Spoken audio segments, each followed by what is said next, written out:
Hey everyone, Synth Future here from the attic. It's all looking a little bit different, but that's because we're in construction mode right now. So yeah, things will improve, hopefully.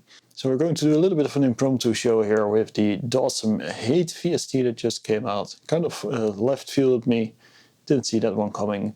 And I want to thank friend of the show, Dataprof, and of course Peter from Dawesome for supplying me with a copy of Hate so we can take a look at it. We will take a look at it in a more conventional way. It's a distortion plugin, so we will do some distortion stuff with bass and guitar. But I also want to do some less conventional stuff with Hate and make some lovely ambient sounds with it, because it's a pretty wide plugin, really, and I want to show the full scope of it. So let's not spend too much time talking and looking at this rather hideous backdrop, and let's just get into the door and let's take a look at Hate. Alright, so here we are in Hate, and for this first part we're just going to use a simple guitar straight into the interface, no DIs, no amp boxes, no shenanigans, and also no cap sims. It's just guitar straight into the DAW, and that's it, nothing fancy.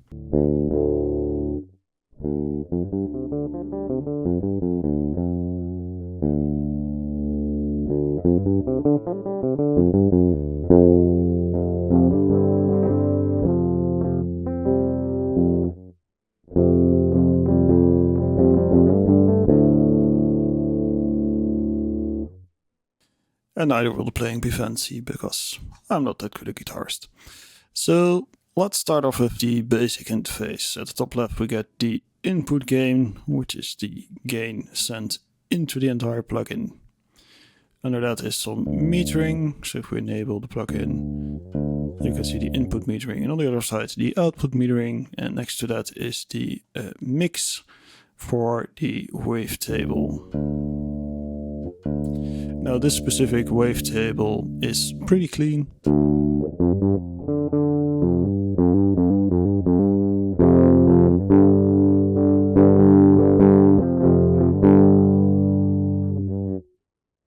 And you can choose to drive the signal in the wave shaper to get a little bit more grit out of something that is this smooth.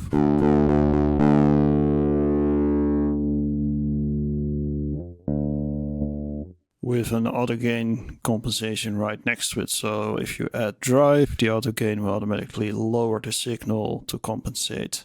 This makes quite a big difference. As you can see, if I fully drive the signal, it stays nice at the same level. If you turn off the auto gain, we get a huge volume spike. Now in most cases I would just leave auto gain on, because it's a very convenient feature. Now here we have the wavetable for the shaper, and we can right click it to select other profiles. We're just going to keep this one for a second. And with slice you can scan through this wavetable.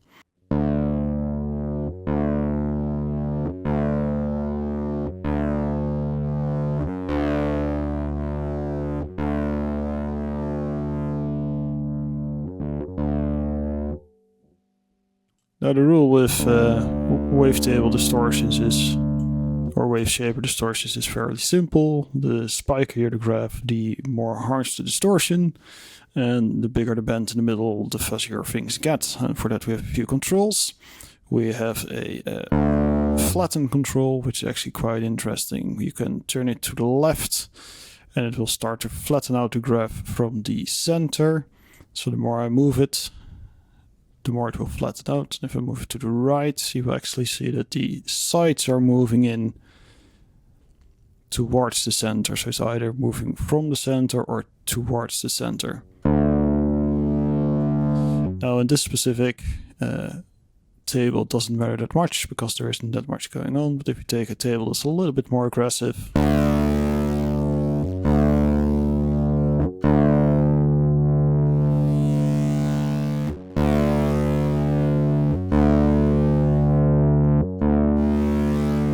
it's quite nice because you can tame out a lot of the high stuff, or you can actually choose to keep it to have that kind of fuzzy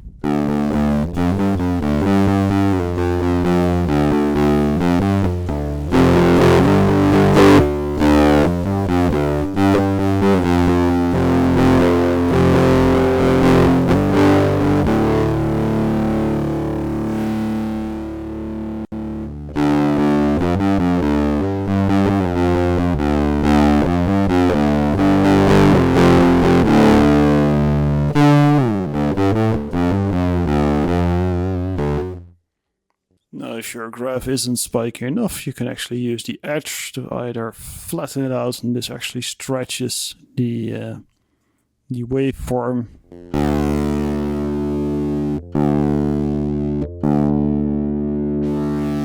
Or compresses it. As you can see, the bend is in the middle.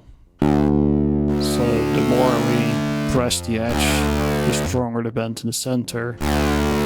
And very strong bend in the center results in very fuzzy tones.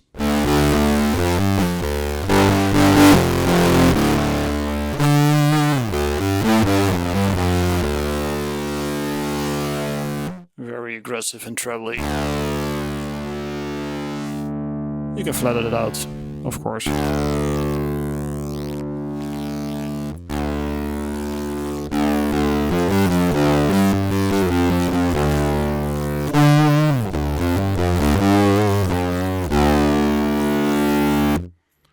And just with these few controls, you get a lot of options for your sound already. If you take this very flat curve, again,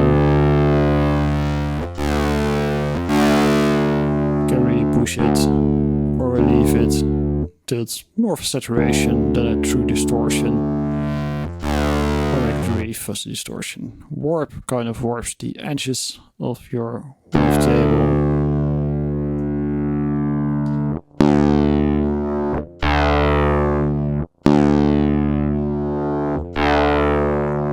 Changing the characteristics quite a bit. Makes it a bit throaty.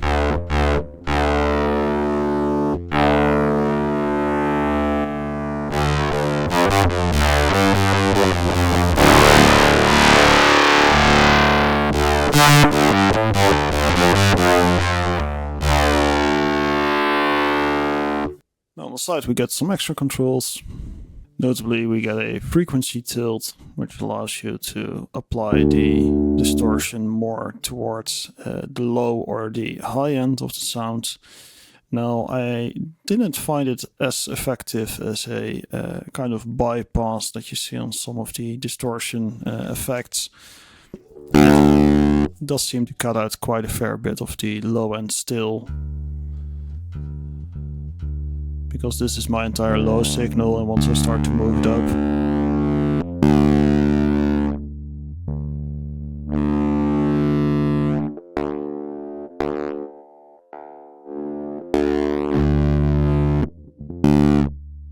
so this isn't quite as effective as a kind of parallel-like filter situation where you really just bypass the low end frequencies. That would have been a nice feature, especially for bass and guitar. That's quite neat. Because distortion tends to eat up a lot of low end, so having the option to just completely bypass distortion in the low end while keeping the volume up is quite a big thing in that scene. Of course, you can set it up in your DAW if you want to, so it's something you can easily work around if you need to. Under the frequency tilt, we get a punch control. This allows you to either distort just the transients or just the kind of release part of the sound.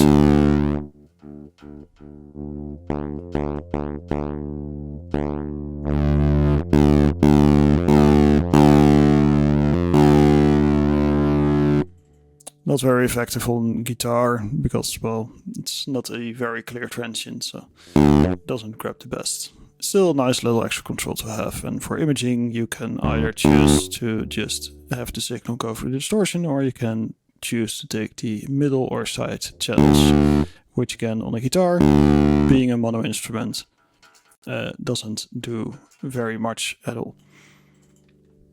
Next to that, more interesting for our use case are the controls for the output gain, obviously. But the fun thing here is you can actually place a limiter on the output, which is always advisable once you go into the harsh distortion, although the auto gain does help a lot. But this also allows you to push the output gain for distortion, which is pretty neat. So if we enable this and we start to push it,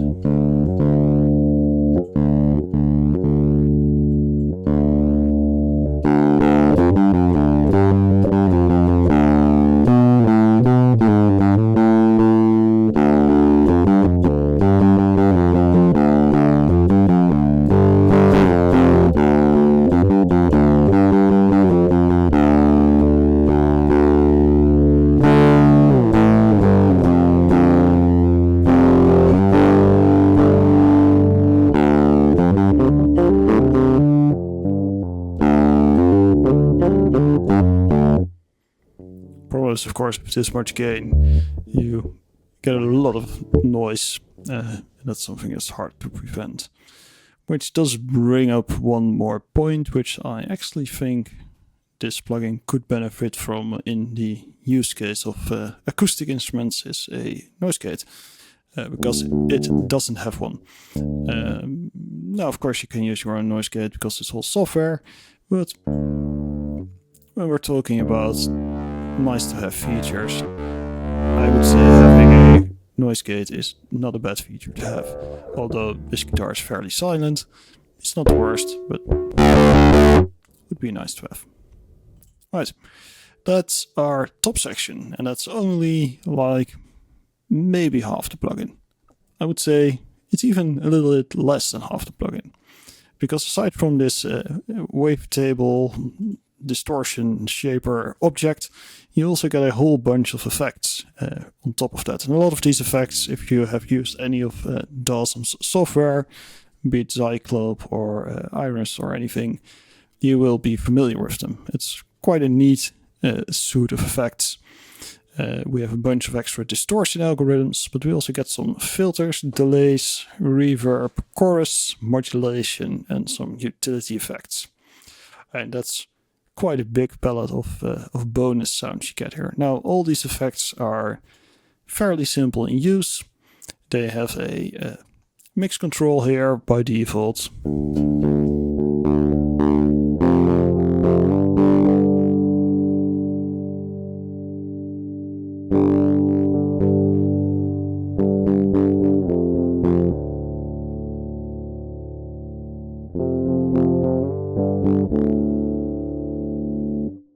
And if you want a little bit more control, you can just click it.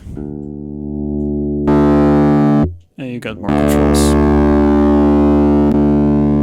Now it's important to note that auto gain does not work on this section. So again, limiter is very useful and the output volume comes in handy. Of course, you can attenuate here as well. I would say having an auto gain on these modules would be a nice to have.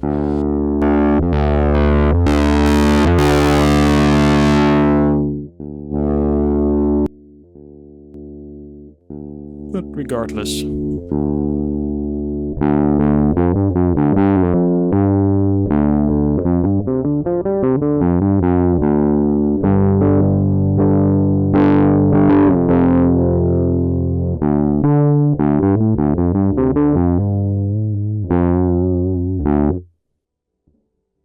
it's nice to have extra things here. Now the controls on these individual effects are limited, which is always a plus and a minus point, because more controls is more better. But at the same time, if you want to work quickly, having less controls is actually very beneficial.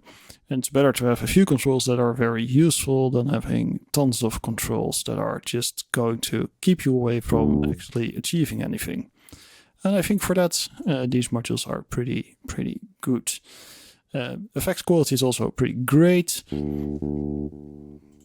with really everything you need right at your fingertips.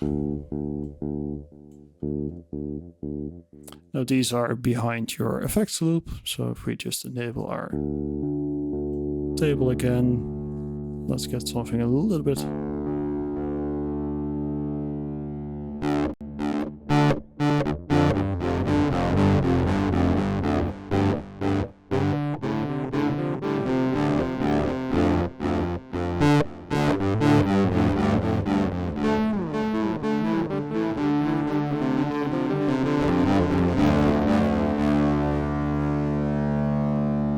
Again, you can control the mix with the big control here.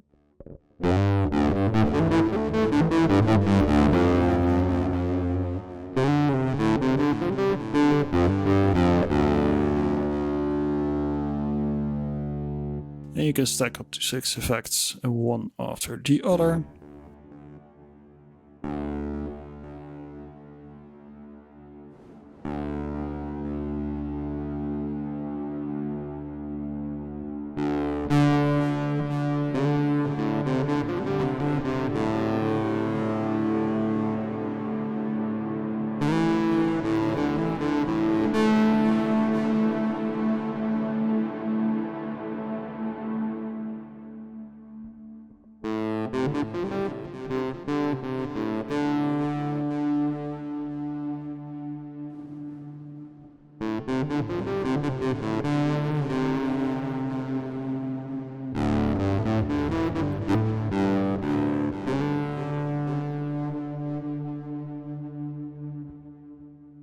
And this is also where the versatility kicks in, because you can of course just disable the distortion and use it for the delay and the reverb and, for instance, the chorus if you're not that much into distortion. Although it would be a little bit weird to buy this plugin if you're not into distortion, but who am I to judge?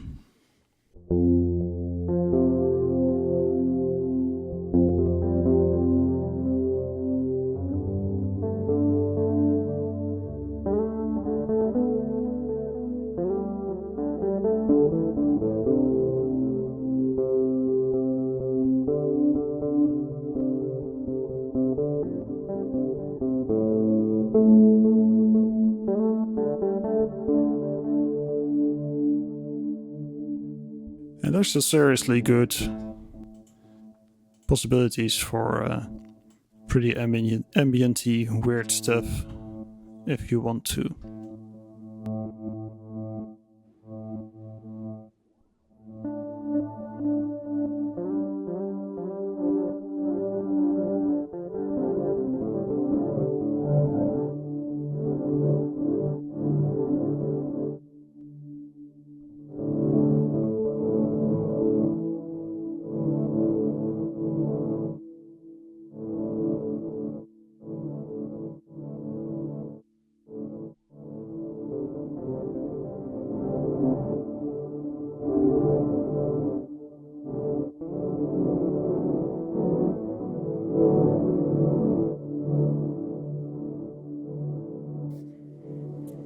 We could space out for hours with this, but let's just go through some presets instead. Get a little bit of a vibe here, and then we will move on to bass for a second. Short bit of keys, but not too much. And then we will talk a little bit about what is this, what this can do, what it can't do, and my feelings about it. So let's just dive into some presets here.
So as you can hear, the Hate plugin offers quite a wide range of distortion sound, ranging from anything that's kind of mild and saturated like all the way to very digital, very aggressive, borderline unpleasant. But it's always good to have range, and that's something that Hate definitely offers.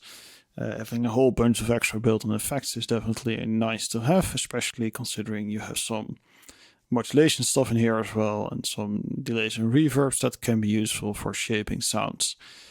Now, as a conventional guitar distortion, this is definitely not that, although you can of course tame it down quite a bit and get some just slightly distorted mild guitar tones out of it as well, or some hyper aggressive modern stuff if you want to. You're just going to have to kind of get used to this workflow, which is a little bit different than your standard guitar VST. Still, I think there's quite a bit of promise there if you're looking for something that's definitely a bit different. For bass, the biggest downside I could find is that you don't have the classic bypass, or at least it doesn't seem to work in the same way. So you do tend to lose quite a bit of bass punch, which is a downside. But still, it's pretty workable, especially if you play around a little bit with the mix and just leave some of the dry signal through. You can definitely get some pretty interesting and weird, wacky distortions out of here. With acoustic instruments, the biggest downside I think is that you don't have a noise gate at the start of the signal. So make sure you have your own noise gate before it, and you'll probably be just fine, really. Between the wavetable shaper and the distortion modules, you have a lot of options for distortion sounds. So there's quite a wide range of variability there where you can easily play around with. Although, of course, the wavetable thing kind of takes a little bit to get used to. And you kind of need to get a feel for the wavetables that offer. There's a nice selection of wavetables. They are sort of categorized by soft, strong, and wild, so that already gives you a bit of a starting point. Of course, with the flat and the edge control, you can smoothen things out to taste. So it's not too hard to get into the ballpark of where you want to be, which is very nice. Now, the main thing that Hate is missing is built-in modulation. Now, this is something that not that many distortion plugins do. And the one that really comes to mind when we're talking about wavetables and wave shaping stuff is Grind by Audio Damage, which does have a built-in LFO. And that does open up quite a bit of extra motion in your distortion sounds. And I think something like that, or maybe an envelope follower, could really just push this to 11. But as is, I think Hate is a very, very nice outing with a lot of functions. And best of all, it's actually priced pretty competitively. Especially during this introduction sale where Hate is only $45.40. Or you can grab the combination of Love and Hate for $59.40, which is a pretty wide set of effects that will basically cover a lot of bases, especially, again, this Hate plugin can also do some ambient stuff with just delay, reverb, chorus, and modulation stuff.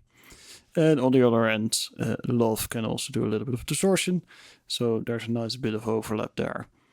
That's it for my video on Hate. If there are any questions, drop them down below, and I'll see if I can follow up. If there are any feature requests, well, of course, drop them down below, and I'll try to forward them. And that's it for me. See you in the next one.